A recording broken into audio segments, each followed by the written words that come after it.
If you've ever scrolled through Pinterest and seen those cozy-looking living rooms with the chunky crochet blankets, the cute little coasters, the plant hangers swinging in the corner, and thought, I wish my house looked like that, this video is for you. I'm going to walk you through exactly how to make your home look like that, even if you've never picked up a crochet hook before, and even if you think you're not crafty enough to do it. Stick around because by the end of this, you're going to have a full list of projects you can start today, plus the mistakes that stop most beginners before they even finish their first piece. So here's the problem a lot of people run into. They get excited, they buy a hook and some yarn, and they try to jump straight into a big project like a rug or a huge wall hanging. And halfway through, they get frustrated because the stitches don't look even, the shape is warping, or it's taking way longer than they thought. And then the yarn just sits in a drawer for months, maybe years, and they tell themselves crochet just isn't for them. But here's the truth. It's not that you're bad at crochet, it's that you started with the wrong project. Home decor crochet is actually one of the easiest categories to start with, way easier than clothing, because most pieces are simple shapes, squares, circles, straight lines, no sleeves to worry about, no fitting issues, no worrying if it's going to look weird on a body. A coaster doesn't care if it's a little uneven. A pillow cover doesn't care if your tension is a bit tight in some rows. These are forgiving projects, and that's exactly why they're perfect for beginners who want real results fast. Let's start with the first project, and this is the one I recommend to literally everyone who messages me asking where to start. Coasters. I know it sounds simple, maybe even boring, but hear me out. A coaster takes maybe 20 to 30 minutes to make once you get the hang of it. It uses almost no yarn, so even leftover scraps from other projects work perfectly. And because it's small, you can practice your stitches, your tension, and your color changes without the pressure of a huge project hanging over you. The basic method is simple. You make a small circle using single crochet stitches, increasing every round so it lies flat instead of curling up into a bowl shape. If you've never made a circle before, that increasing part is the one thing you need to understand, because this is actually that one thing I mentioned at the start. If you don't increase enough, your circle turns into a cup shape. If you increase too much, it turns into a ruffled, wavy mess. The trick most patterns use is adding 6 stitches per round, spaced evenly apart.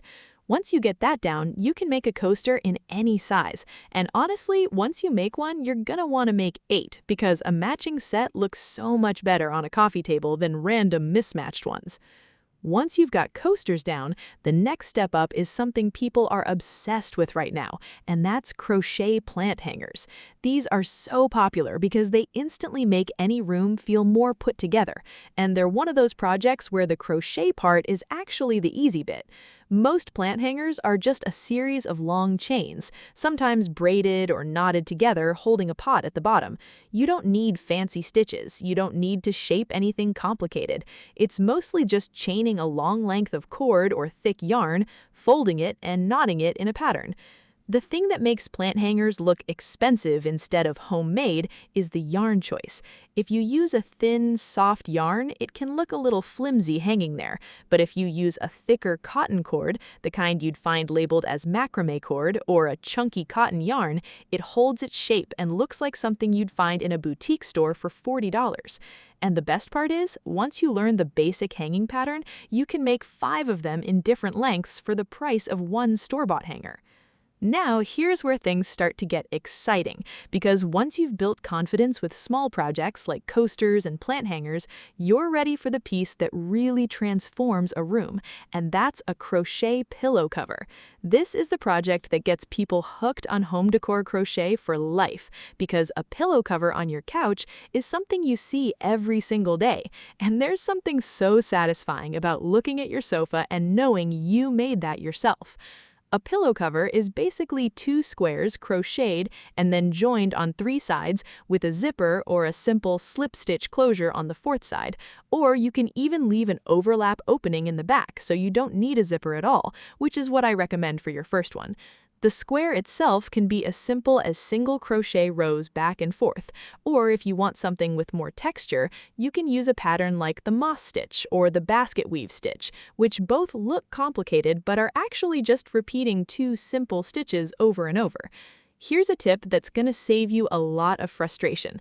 When you're making a square for a pillow, always crochet a small test square first using the exact yarn and hook you plan to use for the real thing. This lets you measure how many stitches equal 1 inch, so you know exactly how many stitches to chain to reach your pillow's actual size.